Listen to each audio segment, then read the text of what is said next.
오늘 로마서 하반부를 나누면서 그리스도의 삶에 대해 말씀을 계속 나누었습니다. 로마서 12장에 대해서 우리 그리스도인들이 어떻게 삶을 살아야 될지 대원칙을 알게 되었습니다. 그 원칙에는 두 가지의 큰 기준이 있죠. 첫 번째, 모든 이들을 거짓 없이 사랑해야 된다. 두 번째, 모든 관계에서 선으로 악을 이겨내야 된다. 이것이 우리 그리스도인들이 살아가는 대원칙입니다. 저와 여러분들이 이 원칙을 지켜내길 원합니다. 또 이 원칙을 가지고 살아감으로써 우리가 하나님의 은혜의 통로, 축복의 통로가 되시는 저와 여러분 되시기를 간절히 축복합니다. 이제 로마서 13장은 우리가 이렇게 원칙을 가지고 살아가는데 우리가 속한 공동체, 가정과 교회, 또한 사회와 국가 안에서 그리스도인들이 살아가는 자세와 태도를 설명하고 있습니다. 이를 통해서 하나님은 우리에게 부여하신 권위가 있음을 알라고 말씀합니다. 사랑하는 성도 여러분, 하나님은 여러분들에게 왕같은 제사장이라는 권위를 부여하셨습니다. 영적 권위를 주셨습니다. 우리는 이 영적 권위를 가지고 살아가야 되는데 우리의 이 권위가 이 땅에서 어떻게 펼쳐져야 될지 우리는 잘 알고 소망해야 될 줄 믿습니다. 또한 그런 권위에 대해서 책임감을 가지고 우리는 하나님의 사명자로 살아가야 되길 믿습니다. 이 시간 우리 함께 이런 마음을 가지고 함께 고백해 보겠습니다. 하나님께서 주신 권위로 사랑하며 섬기겠습니다. 굉장히 책임감이 느껴지십니까? 우리 성도의 교제로 다시 한번 주변에 계신 분들과 인사합니다. 하나님께서 주신 권위로 사랑하며 섬기겠습니다. 네, 사랑하며 섬기려고 했더니 주변에 아무도 없는 분들이 있으시네요. 예배는 같이 앉아서 드리면 참 좋죠. 혹시 혼자 앉은 분들이 있으면 여러분들이 먼저 찾아가 주시기를 바랍니다. 우리가 이렇게 사랑하며 섬긴 그 하나님이 주신 권위를 가지고 살아가기 위해서는 어떻게 해야 될까요? 세 가지의 주제로 말씀을 나누겠습니다. 첫 번째, 세상 모든 권세는 하나님께로부터 온 것임을 인정해야 됩니다. 1절과 2절 우리 다시 한번 읽겠습니다. 각 사람은 위에 있는 권세들에게 복종하라. 권세는 하나님으로부터 나지 않음이 없나니 모든 권세는 다 하나님께서 정하신 바라. 그러므로 권세를 거스르는 자는 하나님의 명을 거스름이니 거스르는 자들은 심판을 자취하리라. 아멘. 오늘 본문 말씀에 계속되어 반복되는 권세라는 단어를 공동번역 성경에서는 권위라고 번역을 했습니다. 저는 이 권위라는 단어를 자세히 보기 위해서 성경사전을 찾아보니 이렇게 설명이 되어 있습니다. 한번 보십시오. 다른 사람을 복종시키는 능력 혹은 어떤 분야에서 뛰어난 지식이나 기술을 말한다. 이런 권위의 모습은 군대에서 권위와 가정에서의 권위 그리고 교회에서의 권위 등 그 구조에 따라 다양하게 나타난다. 이런 정의에 따라 볼 때 저와 여러분들에게는 권위가 있을까요? 없을까요? 갑자기 대답이 없으시네요. 권위가 있겠습니까? 없겠습니까? 믿으십니까? 그 권위를 별로 달가워하지 않는 분들이 있는 것 같습니다. 하나님은 여러분이 원하지 않든 원하든 이렇게 권위를 부여하셨습니다. 오늘 1절 말씀에 권세들에게 복종하라, 권위들에게 복종하라. 어쩌면 우리는 보통 이런 권위를 가진 자 생각하면 세상 국가 권력과 위정자들을 생각할 수 있습니다. 그러나 모든 조직체와 공동체 안에는 권위자들이 있습니다. 하나님께서 부여한 권위를 가진 사람들이 있습니다.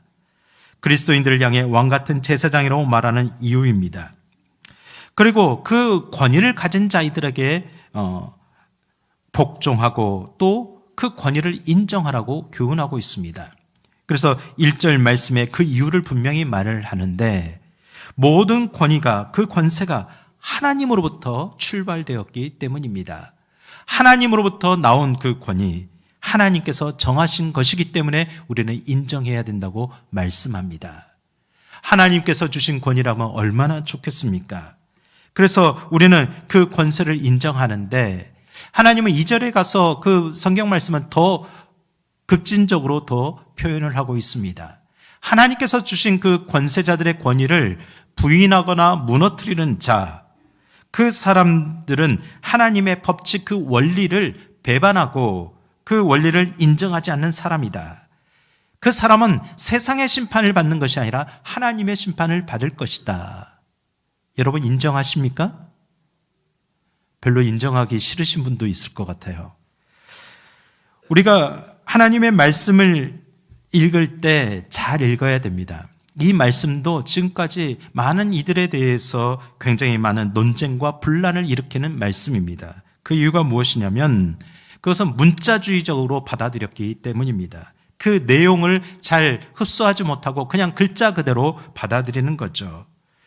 이렇게 질문해 볼 수 있습니다.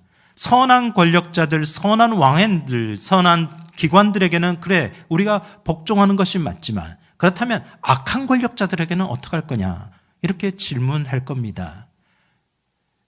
예를 들어서 히틀러 시대 히틀러와 같은 권력자, 지금 전쟁을 일으키고 독재하는 권력자들에게는 우리는 어떻게 복종을 해야 된다는 것입니까? 복종하기가 싫습니다. 아니, 할 수가 없는 거죠. 저항하고 싶습니다. 그래서 하나님의 말씀을 이렇게 읽는데 굉장히 마음에 거리낌이 생길 수 있습니다. 여러분, 하나님의 말씀을 읽을 때는 중요한 것이 있습니다. 그 문맥을 읽고 상황을 살피고 이해해야 됩니다. 성경에 흐르는 전체적인 그 흐름, 관통하는 하나님의 뜻을 알아내야 됩니다. 그래서 성령님의 지혜가 필요하고 늘 성경 말씀을 한 조각 한 조각 끊어서 읽으면 안 됩니다. 많은 사람들이 이런 오류를 범합니다. 내가 좋아하는 말씀, 내가 듣고 싶은 말씀만 가지고 그렇게 말씀을 적용하면서 자기가 가진 그런 사상을 합리화시키는 사람들이 있습니다. 하나님의 말씀을 읽을 때 자기의 생각, 그 생각을 정당화시키기 위해서 읽어서는 절대 안 됩니다. 여기저기 갖다 붙이는 식으로 가져다가 이단들이 행하는 것처럼 그렇게 해석해서도 안 됩니다. 그것은 잘못된 신앙입니다. 오늘 말씀도 마찬가지입니다. 저는 오늘 말씀을 준비하면서 고민이 많이 되었습니다. 어떤 분들은 이 말씀을 생각하면서 오늘 목사님의 정치 성향이 드러나는 것 아니냐? 이렇게 생각할 수 있죠. 간혹 성도님들께서 저에게 묻습니다. 목사님은 정치 성향이 어떻게 되십니까? 왜 설교에서 분명하게 드러내지 않습니까? 여러분, 하나님의 말씀을 전하는 자리에서 정치 성향을 드러낼 필요가 뭐가 있습니까? 목사가 정치 성향을 드러낼 이유가 뭐가 있습니까? 오늘 분명하게 여러분, 목사님이 진보다 보수다 이런 생각 절대 갖지 마십시오. 그런 생각은 추에도 갖지 마시고 그냥 하나님의 말씀 자체를 들으시기를 바랍니다. 그리고 하나님의 말씀에 따라 우리가 그리스도인으로서 어떻게 살아가야 되는지의 그런 관점으로 방향을 잡을 수 있기를 간절히 소망합니다. 이런 의미에 따라 존 파이프 목사님이 책에서 이 부분을 설명하면서 이렇게 말했습니다. 이전의 모든 역사 속에서 하나님이 세상의 모든 정부를 세우셨습니다. 여기에 함축된 의미는 세상의 모든 정부를 폐하시는 하나님의 주권 역시 한 번도 끊어짐이 없습니다. 이 권력을 주신 분이 하나님이시기에 독재자라 할지라도 순종하고 복종해야 한다는 뜻이 아닙니다. 그 지도자를 세우신 분도 하나님이시고 그를 폐하신 분도 하나님이십니다. 좀 이해가 되십니까?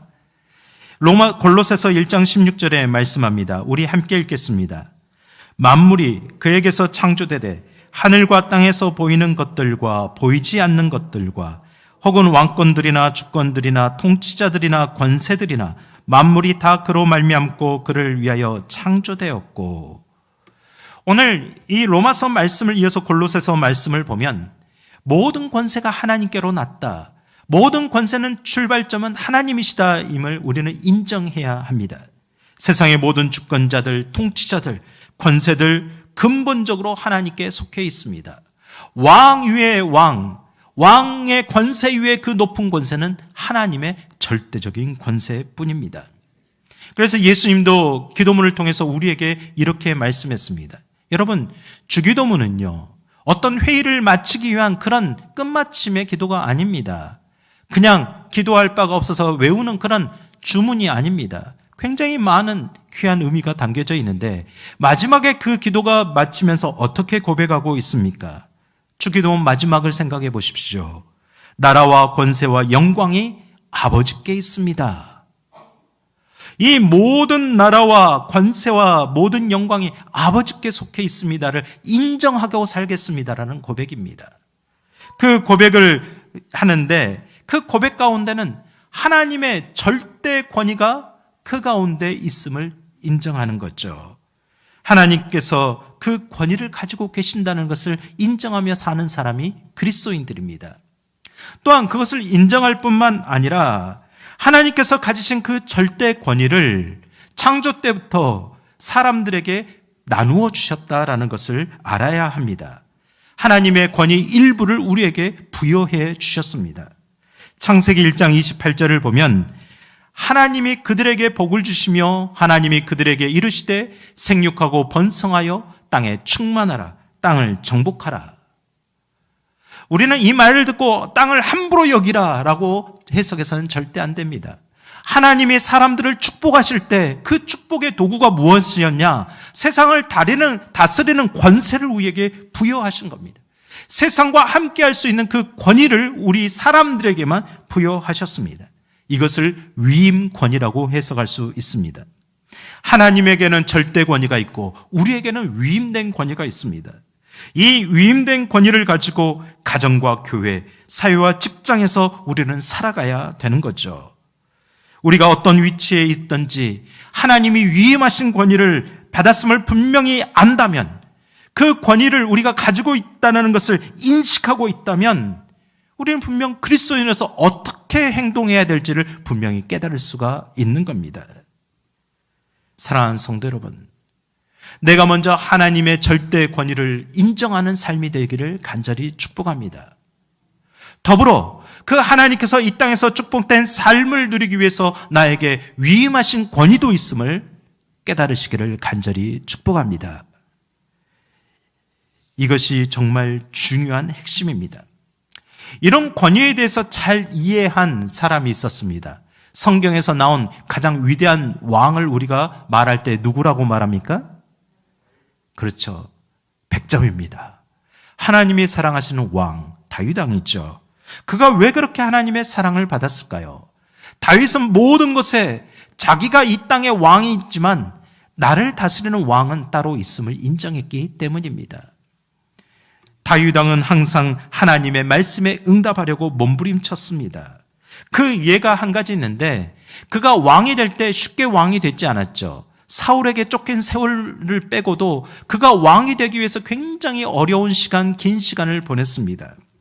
그는 왕의 자리에 앉을 기회가 왔지만 그래서 서두르지 않았습니다. 하나님께서 그 자리에 앉게 해주실 때까지 그것을 인내하며 지켜냈습니다.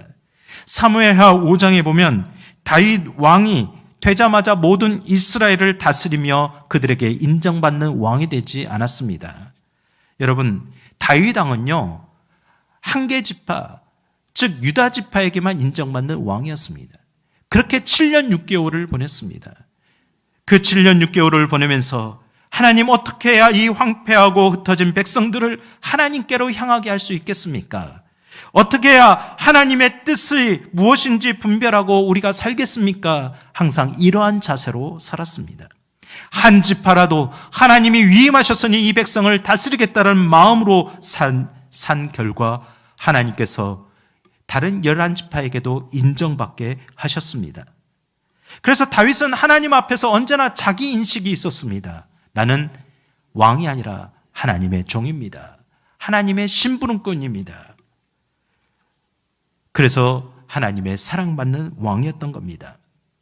또한 예를 보면 그의 왕의 다윗 국가에는 정예 병력만 해도 130만 명 정도가 있었다고 합니다. 오늘날로 말하면 우리나라 군대보다 더 많은 겁니다. 그런데 그게 정예 병력이라는 거죠.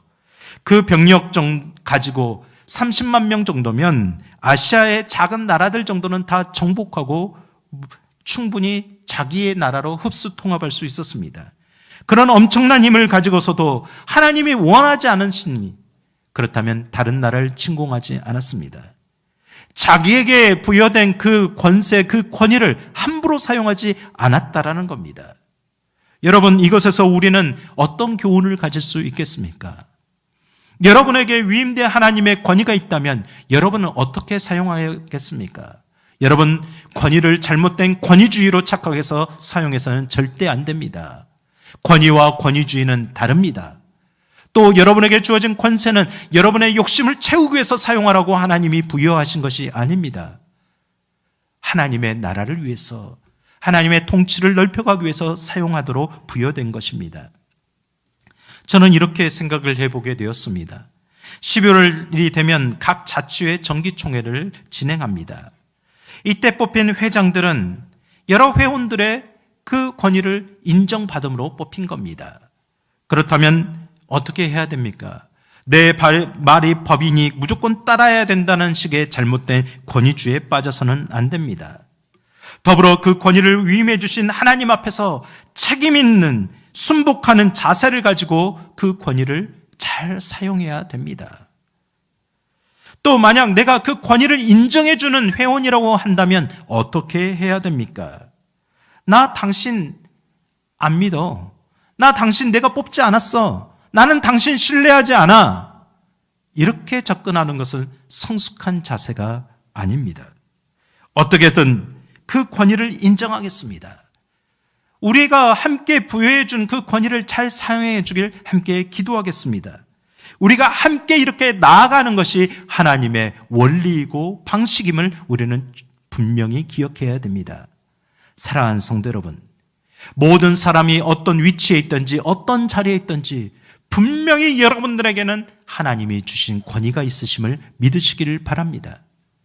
더불어 그 위임된 권위를 잘 사용하여서 하나님의 원리가 우리가 속한 모든 것에서 드러나게 되는 그러한 귀한 통로로 사용되기를 간절히 축복합니다.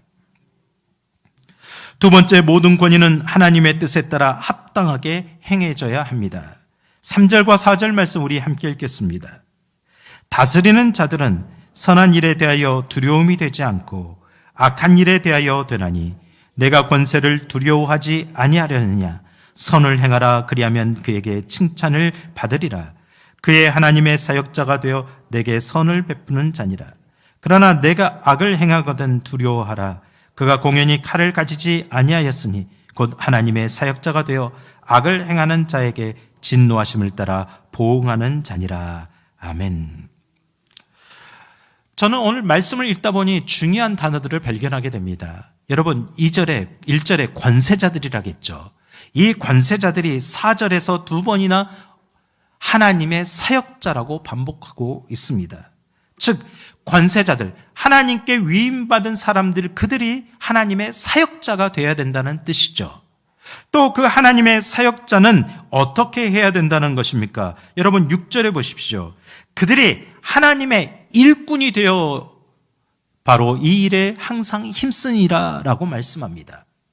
권세자들이 하나님의 사역자들입니다. 그 하나님의 사역자들은 하나님의 일꾼처럼 행해야 됩니다. 본문에서 일꾼이란 헬라어로 레이트루고스라고 말하는데요. 이 단어는 백성이라는 단어와 일하라는 단어의 합성어입니다. 그래서 백성을 위하여서 일하는 사람을 일꾼이라고 하죠. 그래서 여러분, 세상 선거 때도 우리는 나는 당신들의 일꾼이 되겠습니다라는 용어를 많이 쓰지 않습니까? 바로 이런 의미에 따라 이야기를 하는 거죠. 그렇다면 백성을 위해서 일하는 모든 권세자들은 다 하나님의 일꾼이 되어야 된다는 뜻입니다. 백성들을 위한 일꾼들만 되는 것이 아니라 하나님의 뜻에 부합하여서 그 뜻을 펼쳐가는 일꾼이 되어야 된다는 뜻이죠. 바로 그 권위를 위임받은 사명자이기 때문입니다. 그러면 여러분들은 하나님의 일꾼입니까? 여러분은 하나님의 일꾼이 되고 있습니까? 그렇게 살아가고 있습니까? 우리 모두는 하나님의 분명한 일꾼입니다. 이 세상에서 하나님의 뜻을 펼쳐가야 되는 일꾼입니다. 이 일꾼들이 우리는 어떻게 살아야 되는지 5절에서 계속해서 말씀합니다. 그러므로 복종하지 아니할 수 없으니 진노 때문에 할 것이 아니라 선한 양심을 따라 할 것이니라.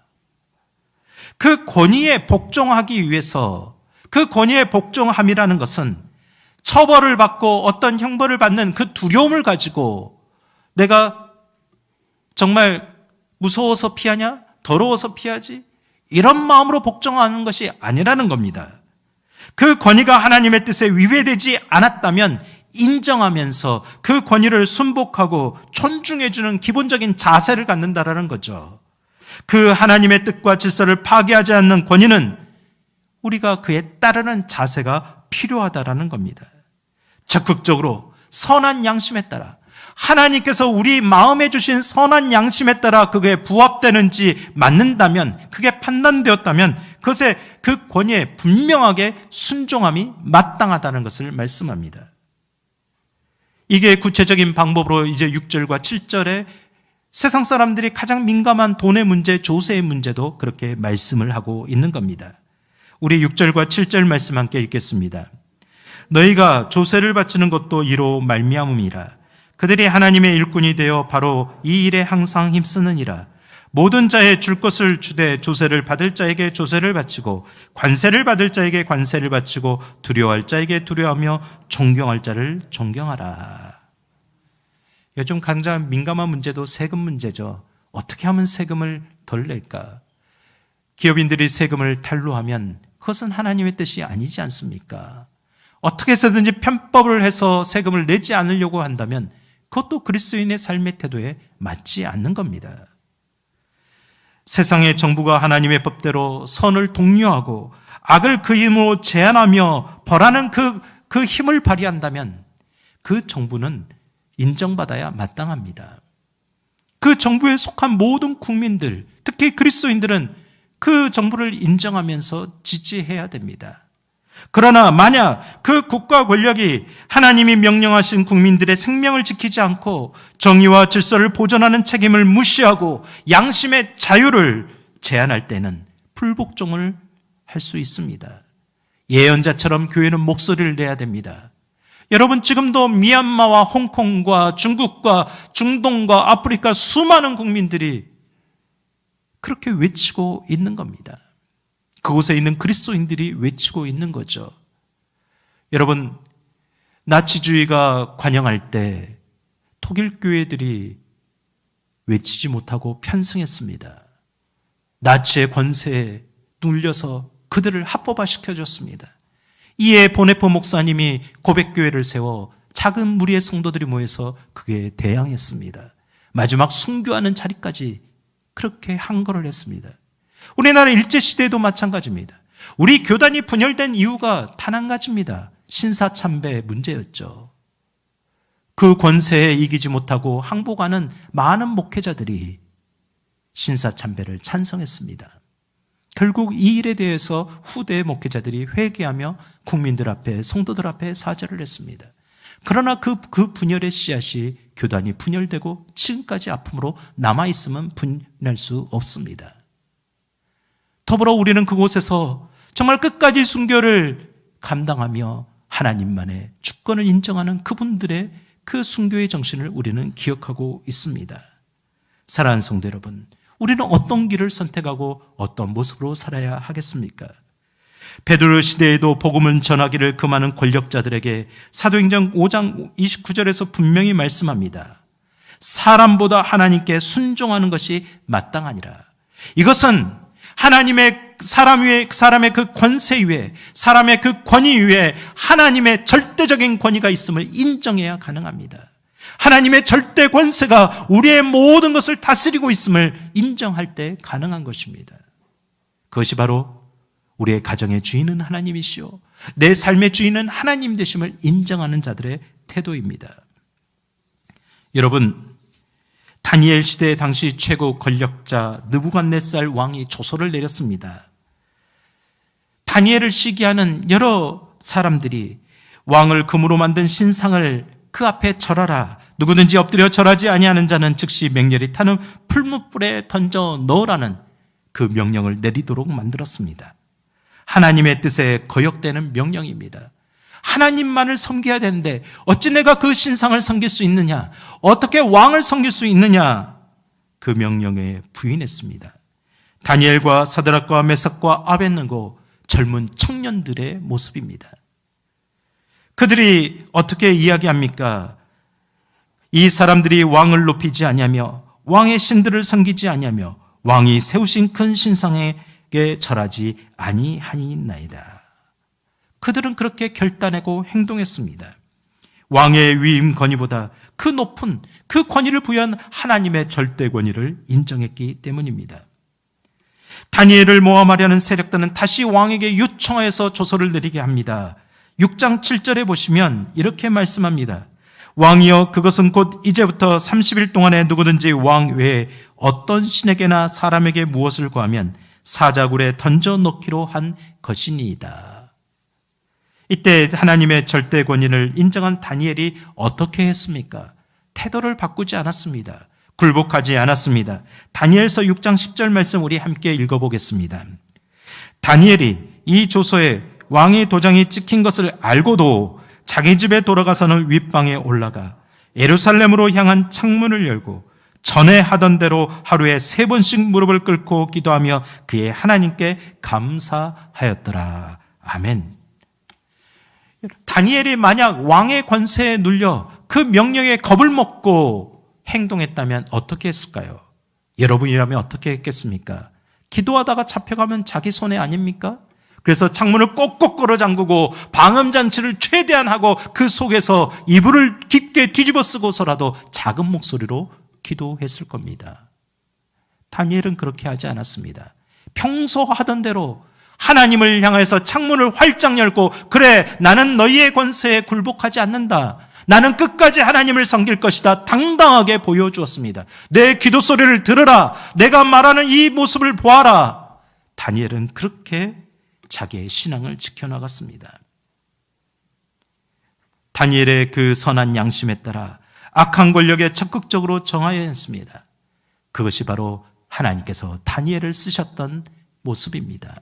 하나님께서 그 청년 다니엘을 귀하게 사용하셨던 모습입니다. 이런 모습들이 저와 여러분들 안에 회복되기를 간절히 축복합니다. 이런 모습들이 회복되기 위해서는 우리는 어떻게 해야 됩니까?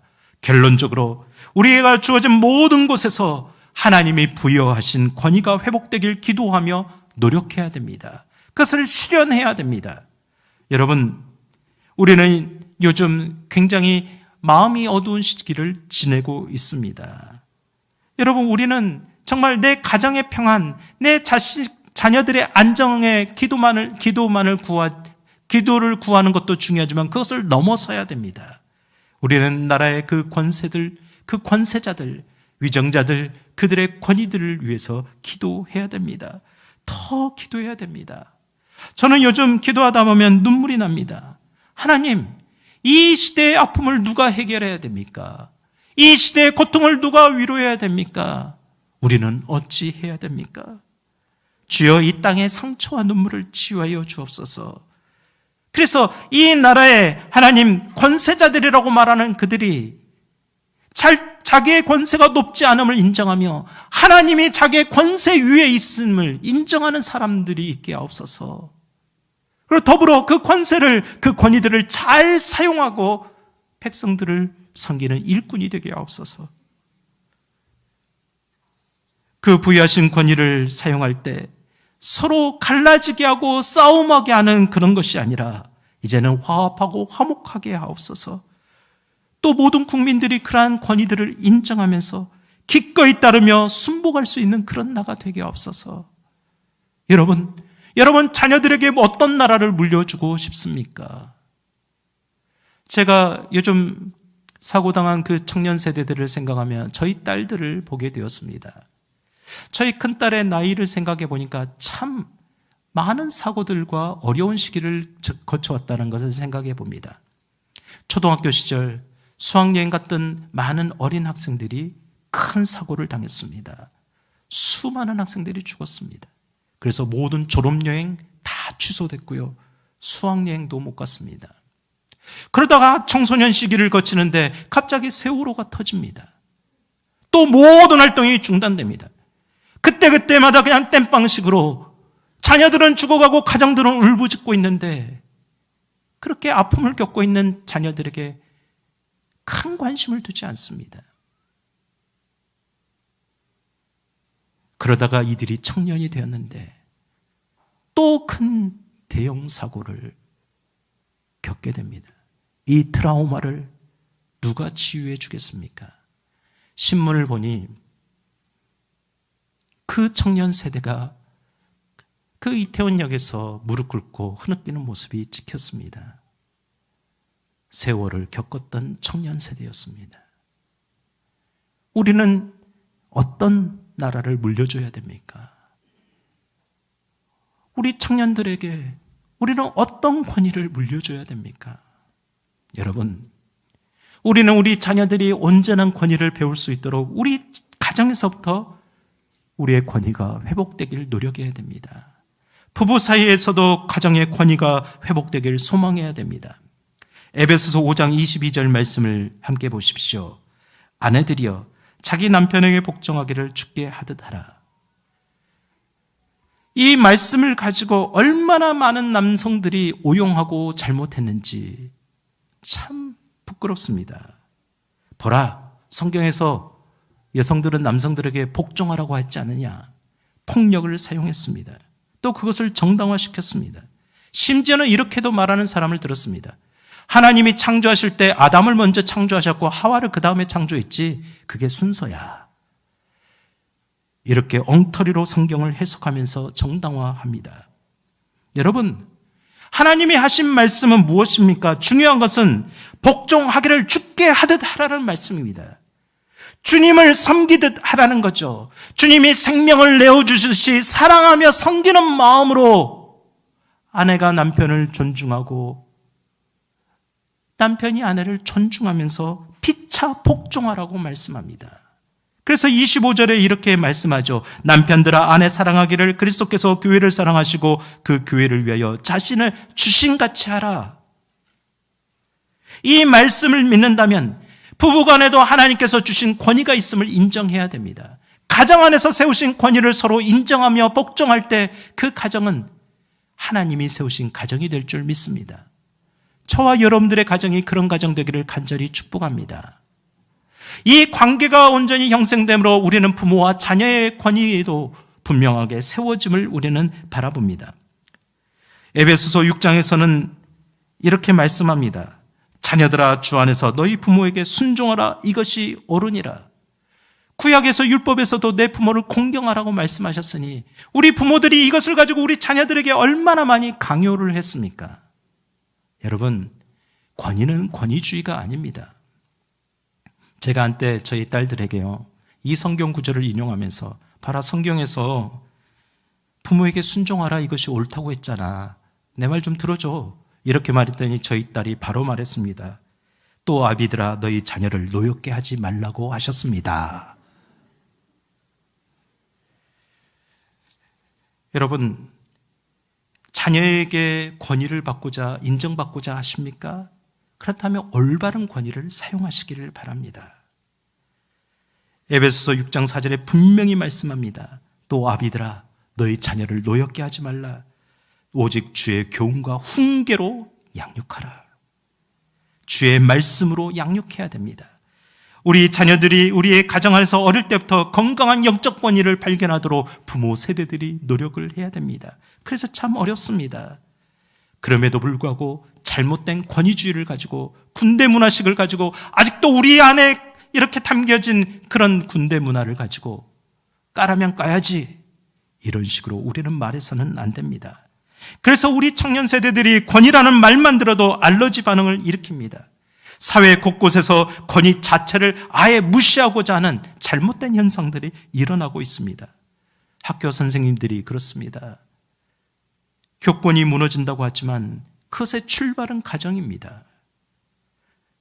선생님들이 학생들에게 무시당하고 상처받고 그만둔 분들이 많습니다. 선생님들도 마찬가지죠. 학생들을 억압하려고 합니다. 직장에서도 잘못 권위주의의 경험으로 젊은 세대들에게 여러분 더 심한 각질 문화가 있는지 아십니까?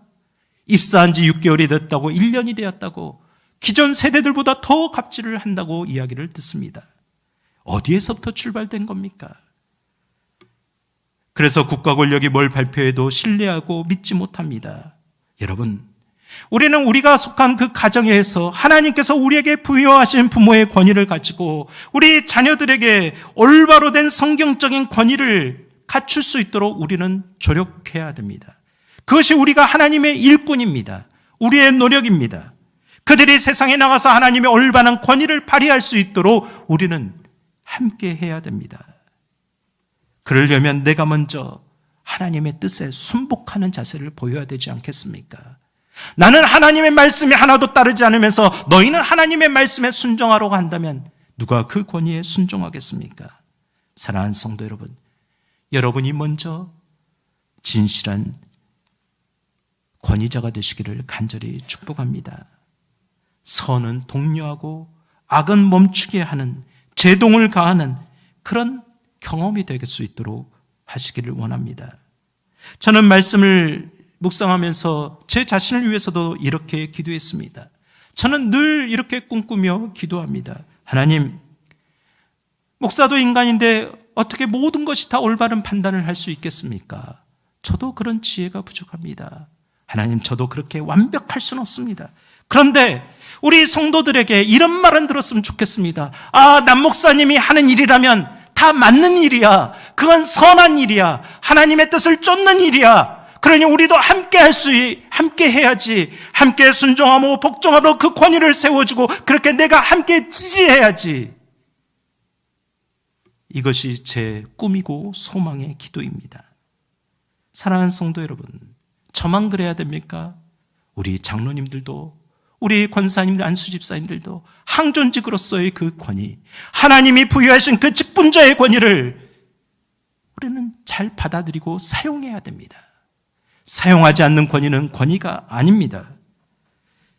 더불어 구역원들은 구역장의 권위를 높여주고 구역장은 위임된 권위를 가지고 구역원들에게 하나님의 일꾼된 모습으로 사용해야 됩니다. 그렇게 우리가 서로의 권위를 인정해주고 높여줄 때 그것이 하나님이 원하시는 공동체가 될 줄 믿습니다. 우리는 어떤 권위의 자세를 가져야 되겠습니까? 우리는 예수님의 권위를 배워야 됩니다.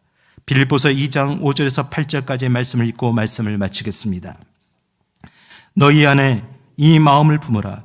곧 그리스도 예수의 마음이니 그는 근본 하나님의 본체시나 하나님과 동등됨을 취할 것으로 여기지 아니하시고 오히려 자기를 비워 종의 형체를 가지사 사람들과 같이 되셨고 사람의 모양으로 나타내사 자기를 낮추시고 죽기까지 복종하셨으니 곧 십자가에 죽으심이라. 아멘. 우리가 이 권위를 알기에 따라가는 제자가 되기로 작정한 것 아닙니까? 우리가 이 예수님의 권위를 알기에 우리는 이대로 살아가길 원하고 있지 않습니까? 사랑하는 성도 여러분, 하나님이 여러분에게 부여하신 위치와 권위는 무엇입니까? 위임된 권위를 알고 잘 사용하시길 바랍니다. 또한 여러분은 어떤 권위를 인정해야 됩니까?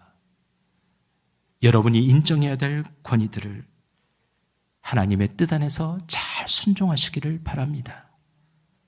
우리가 이렇게 살아가는 것이 하나님의 원리고 뜻인 줄 믿습니다. 여러분이 있는 곳마다 하나님의 권위가 드러나고 여러분이 있는 곳마다 하나님이 위임하신 권위로 평화의 은혜가 드러나기를 간절히 축복합니다. 이 시간 함께 기도하십시다. 하나님, 저에게 부모의 권위, 성도의 권위, 직분의 권위를 주셨습니까? 잘 사용하게 하옵소서. 자녀된 권위를 주셨습니까? 잘 따르게 하옵소서.